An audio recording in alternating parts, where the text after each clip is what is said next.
कार्यक्रम के प्रसारण सहयोगी हैं श्री चेतन पटेल, श्रीमती भारती पटेल, खुशी पटेल, सोमिल पटेल।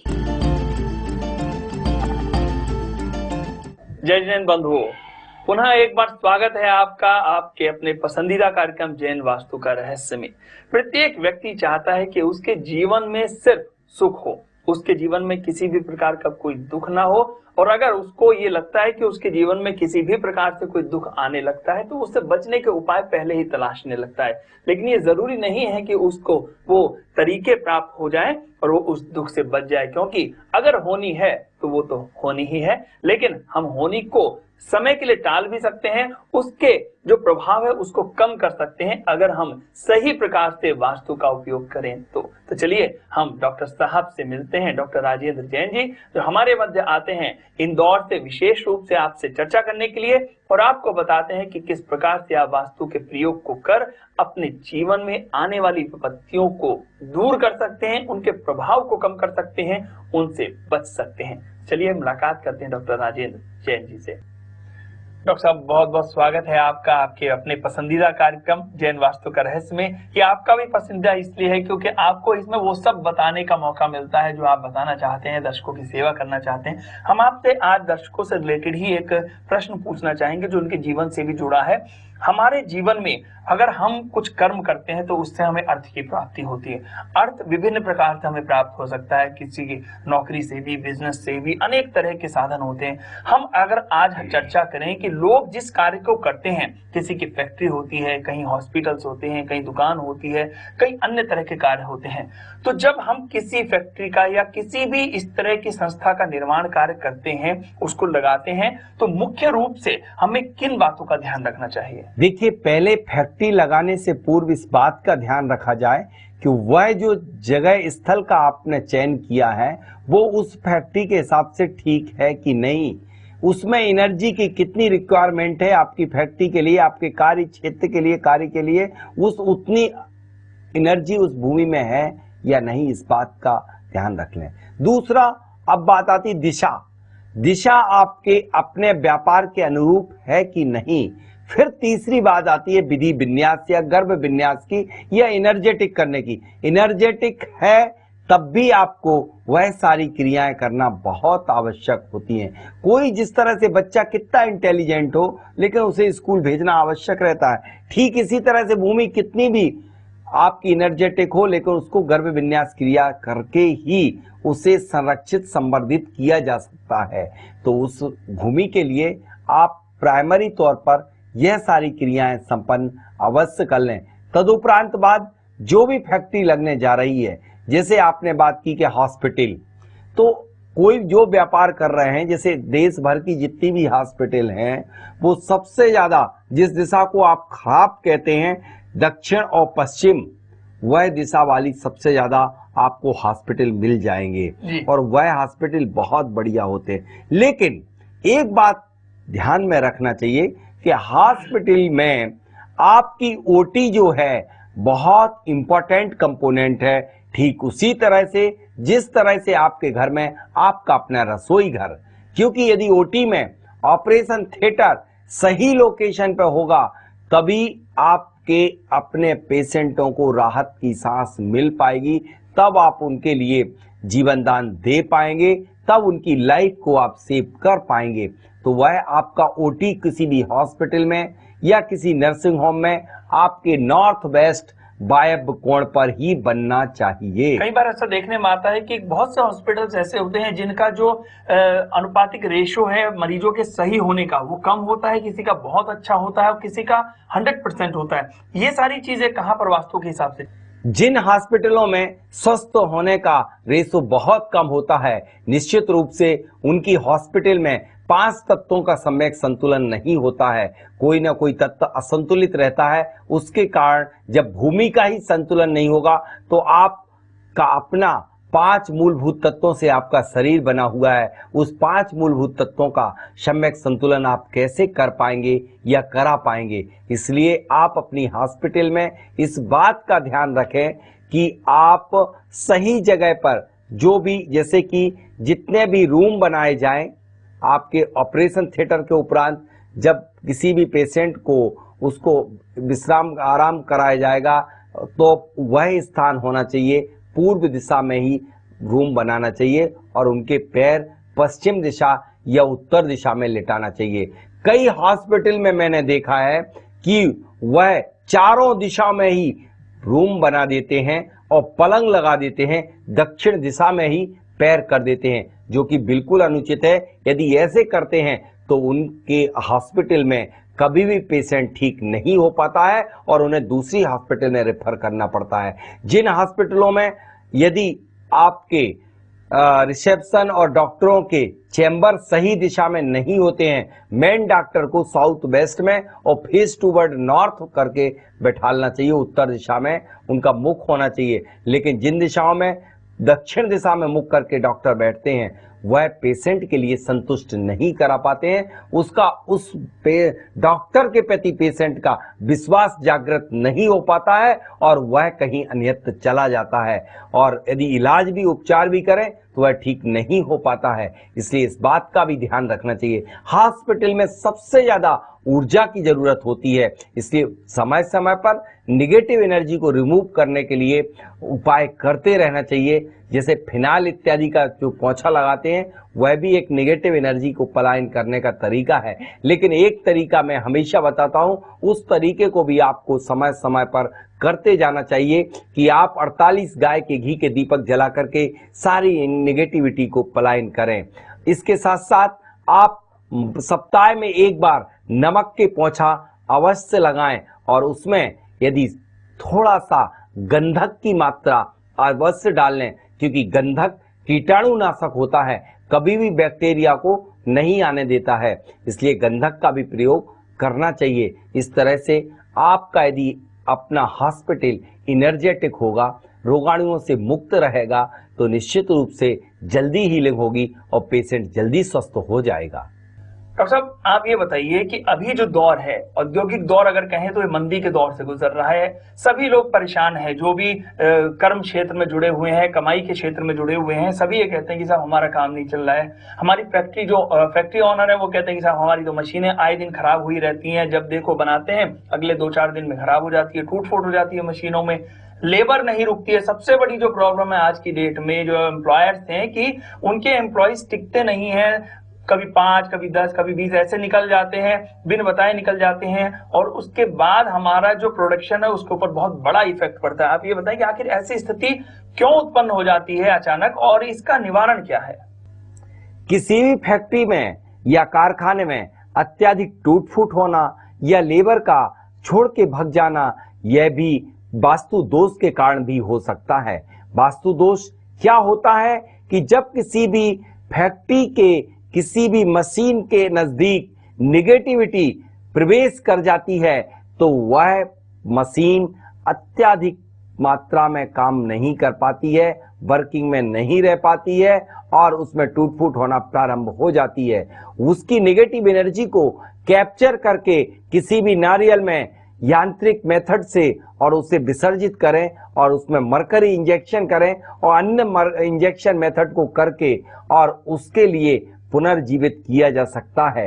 इस तरह के उपाय करके आप किसी भी मशीन में यदि टूट फूट हो रही है तो उपचार कर सकते हैं। उपचार की अनेक मेथड हैं कि मरकरी इंजेक्शन के साथ साथ आप उस भूमि पर चारों कॉर्नर पर सफेद सरसों और एक नंदावर्त स्वास्तिक को आप वायव्य कोण पर उस मशीन के भूमिगत कर देते हैं तो उस भूमि पर कभी भी निगेटिव एनर्जी तो प्रवेश नहीं करेगी। साथ साथ मांगलिक प्रतीक चिन्ह यदि भूमिगत होता है तो 10 लाख वाट ऊर्जा जनरेट उस फैक्ट्री के उस मशीन के पार्ट में उत्पन्न होती रहती है, जो कि निगेटिव एनर्जी को पलायन कराती रहती है।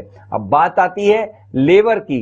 लेबर का समय समय पर भग जाना, इसके कई कारण होते हैं। आप अच्छी तरह से निरीक्षण करें, कहीं आपके कारखाने और फैक्ट्री में आग्नेय कोण और वायव्य कोण में कोई दोष तो नहीं हो रहा, इसके कारण भी लेबर भाग जाती है। जैसे कि कई लोग वायव्य कोण या आग्नेय कोण पर जिनके ऑफिस निर्मित हो जाते हैं, इसके कारण लेबर का मन भी उच्चाटित होने लगता है और वह भग जाते हैं। कभी कभी उस भूमि में निगेटिविटी के कारण भी भग जाते हैं। तीसरा एक कारण बहुधा पाया गया, कभी कभी दृष्टि दोष भी आपके कारखाने में हो जाता है। इसके उपचार हेतु आप दृष्टि दोष निवारण हेतु कुछ ना कुछ उपचार आपको समय समय पर करते रहना चाहिए। इस कारण से कई बार लंबे समय तक यह प्रोसीजर चलती रहती है। चलते चलते अनायास एक दिन फैक्ट्री पूरी तरह बंद हो जाती है। बंद फैक्ट्री को पुनर्जीवित करने के लिए आपको मैंने पिछले एपिसोड में भी बताए थे कि आप 10 आइटम लेकर के और उन्हें जलाएं धूप बना करके, तो सारी की सारी निगेटिविटी पलायन हो जाएगी। उसमें एक चीज और ऐड कर लें, गंधक की मात्रा को गंधक और लोबान मिला करके भी जला सकते हैं। सांप की कांचरी बहुत आवश्यक है। और मयूर पंख आप यदि अपनी चारों दीवालों की दिशाओं पर यदि लगा देते हैं तब भी वह नेगेटिव एनर्जी का बचाव करती है। प्रतीक चिन्हों से भी, जो मैंने 135 प्रतीक चिन्ह वास्तु दोष निवारण के लिए आपको उपचार हेतु बताए हुए हैं, उसमें यदि आपको इंप्लाई भाग जा रहे हैं तो उनको वापस बुलाना है, तब ऐसी कंडीशन में आप दक्षिण दिशा पर दौड़ते हुए राइडिंग हॉर्स, दौड़ते हुए घोड़े 5 और 7 की संख्या में लगा दीजिए, तो आपकी फैक्ट्री से कभी भी वह इंप्लाई नहीं भागेंगे और वह स्थिर होंगे और फैक्ट्री की गति बढ़ जाएगी। जब गति बढ़ेगी तब यह लोग स्थिर हो जाते हैं। डॉक्टर साहब, जैसे आपने बताया कि लेबर ना रुकने का क्या कारण हो सकता है, जो अत्यधिक टूट-फूट होती है उसका क्या कारण हो सकता है, एक और भी कारण होता है, बहुत सी जो प्रोडक्शन कंपनीज होती हैं, फैक्ट्रीज होती हैं, उनको कई बार ये चीज झेलने को मिलती है कि हमने बहुत अच्छा एक ऑर्डर प्राप्त किया, बहुत अच्छा हमने माल बनाया, लेकिन वो माल की डिलीवरी नहीं हो पाती है, माल रुक जाता है, माल खराब तक हो जाता है। इसका क्या कारण हो सकता है? देखिए, यदि आपकी फैक्ट्री का माल सही दिशा में नहीं रखा होगा तो माल नहीं निकलेगा। आप अपना जो प्रोडक्शन है, फिनिश गुड है, उसको वायव्य कोण पे रखिए, लेकिन ध्यान रखना वायव्य कोण ऐसा हो कि वह कभी अन्य कोणों की तुलना में नीचे या गड्ढे में ना हो। उसमें किसी भी प्रकार का दोष नहीं होना चाहिए। वायव्य कोण में यदि दोष होता तो दोष का निवारण कर लें और उस स्थान को एनर्जेटिक बना लें, क्योंकि वही आपके लिए सबसे ज्यादा माल फिनिश गुड जो है वह आपके लिए ऑर्डर दिलाएगा और माल को निकलवाएगा। तो उत्तर पश्चिम यानी कि वायव्य कोण पे ही आपको फिनिश गुड रखना चाहिए, तैयार माल, जिससे कि वह सीख उसकी गति बहुत फास्ट होगी और माल का भी अपना यश भी होगा, ब्रांड भी अच्छा, लोग तारीफ भी करेंगे। ये जो कंडीशन है जो आपने बताई है वायव्य दिशा में माल रखना चाहिए, तो क्या ये उन पर भी लागू होती है जो माल का प्रोडक्शन नहीं करते, सिर्फ स्टॉकिंग करते हैं, मतलब ट्रेडिंग करते हैं? जी हाँ, यदि कोई ट्रेडिंग करते हो तो निश्चित रूप से वह भी वायव्य कोण पर रख सकते हैं, क्योंकि माल तभी निकलेगा जब रेट बढ़ेगा, और रेट जब बढ़ेगा तभी तो आप बेचेंगे। रेट नहीं बढ़ेगा तब तक आप बेचेंगे नहीं। इसलिए आपको वायव्य कोण में जितने जल्दी से जल्दी शीघ्रता से आपको अपने मुताबिक रेट मिल जाए, जिससे कि वह माल जो स्टॉक करते हैं, जैसे अनाज का स्टॉक करते हैं, बहुत लोग कई किराने का, हल्दी जीरा का, जैसे अभी बहुत लोगों ने उसका काली मिर्च का प्याज का कर रखा, वो गलत कर रखा। ऐसे स्टॉक करना भी नहीं चाहिए। अभी जैसे मेरे से पूछा गया था पिछले महीने कि काली मिर्च का क्या होगा, और काली मिर्च उस समय काफी कम 350 चल रही थी, 320-25, और मैंने बोला सौर देख करके काली मिर्च का स्टॉक कर लीजिए। मात्र 1 माह में ही काली मिर्च के 150 रुपए रेट पड़ गया। और इस तरह से अब उस काली मिर्च को यदि आप गलत जगह पे, गड्ढे पे रख देंगे तो उसका एक ही कारण नहीं होता। ये तो फिर आपका दुर्भाग्य होता है कि कभी कभी यदि आप गलत जगह रख दोगे, देश काल की तेजी है और आपको परिणाम नहीं मिल पा रहा है, उसका ये होगा कि आप जल्दी बेच भागोगे यदि गलत जगह रख देंगे। उसके पहले ही आपका मन ऐसा होगा कि मैं इसे जल्दी निकाल दूं, बस अब इतना 50 रुपए मिल रहा, बस छोड़िए। लेकिन यदि आप सही जगह पे मिलोगे तो आपको सही रेट प्राप्त होंगे और आप सही समय में उस वस्तु को बेच लेंगे।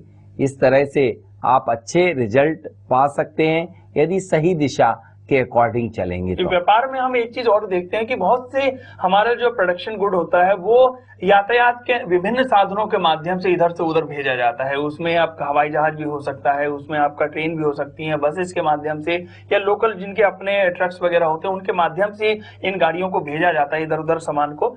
आप हमें बताएं कि अगर हमने किसी साधन को चुना है, चाहे वो बस है, ट्रेन है, हवाई जहाज है, कोई भी साधन है, क्या उनकी प्रकृति पर भी वास्तु का कोई प्रभाव पड़ता है? जी हाँ, यदि आपका एयरपोर्ट आपके या इस रेलवे स्टेशन या बस अड्डा आपके नगर की वास्तु दिशा के विपरीत दिशा में होता है तो पहली बात तो उस नगर का आवागमन ही प्रभावित होगा। जैसे कि आप बताइए, इंदौर का जो रेलवे स्टेशन है वो किस दिशा में बना हुआ है? वह इंदौर की भौगोलिक स्थिति के मध्य स्थान पर बना हुआ है। इसलिए आप उठा करके देखिए कि एयरपोर्ट कहां पर बना हुआ है। एयरपोर्ट उत्तर पश्चिम वायव्य दिशा में, तो वायव्य दिशा में बनने के कारण एयरपोर्ट बहुत अच्छी जगह पे वास्तु के अकॉर्डिंग है। तो दिल्ली और बंबई आने के लिए 7 और 8 फ्लाइटें हैं, लेकिन दिल्ली और बॉम्बे जाने के लिए रेलवे की सिर्फ मात्र 1 या 2 ही ट्रेनें हैं। जी। आखिर ऐसा क्यों? क्योंकि वह ब्रह्म स्थल में बन गया। ब्रह्म स्थल में कदापि कभी भी नहीं बनना चाहिए। कोई भी बस स्टैंड या फिर ये सब बनाए जाए तो उनके लिए वायव्य कोण पर ही बनाया जाना चाहिए या पश्चिम दिशा में बना देना चाहिए, अगर शनि का वो होने के जैसे हम लोगों के अगर कोई ट्रक्स हैं, ट्रक जिनके पास होते हैं उनके पास कई ट्रक्स होते हैं, तो उनको अगर हम कहीं खड़ा करने की व्यवस्था करें, उनके लिए कोई पार्किंग की व्यवस्था करें, तो वो पार्किंग व्यवस्था किधर होनी चाहिए? पार्किंग की व्यवस्था भी वायव्य पर या पश्चिम में होना चाहिए, या फिर आग्नेय कोण पर भी रख सकते हैं, लेकिन गलत दिशा में नहीं रखना चाहिए। यदि रखते हैं तो वहां का, उस नगर का वो सारा का सारा वास्तु प्रभावित होता है। आप स्टूडियो में आए इसके लिए आपका बहुत बहुत धन्यवाद। और दर्शकों, जिस प्रकार से डॉक्टर साहब ने आपको आज जानकारी दी है, विभिन्न विषयों के विषय में आपको बताया है, विभिन्न बिंदुओं पर चर्चा हुई है, तो आप भी उन पर अमल कीजिए और अपने जीवन में खुशहाली लाइए। आज के लिए बस इतना ही, हमें दीजिए अनुमति। जय जय।